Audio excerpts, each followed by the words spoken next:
এক ছিল একটি ছোট্ট ছাগল। সে থাকত পাহাড়ি গ্রামের এক সবুজ ঘাস ভরা মাঠে।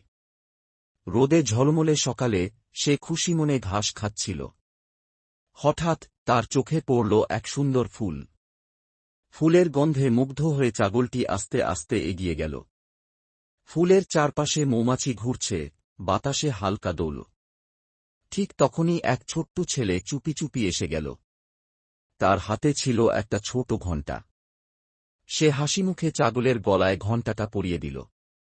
ঘণ্টার আওয়াজ শুনে ছাগলটা ভয় পেয়ে লাফিয়ে পালাতে শুরু করল। ধুলো উড়ছে, ছেলেটা পেছনে হেসে দৌড়াচ্ছে। অবশেষে ছাগলটা গিয়ে থামল নদীর ধারে।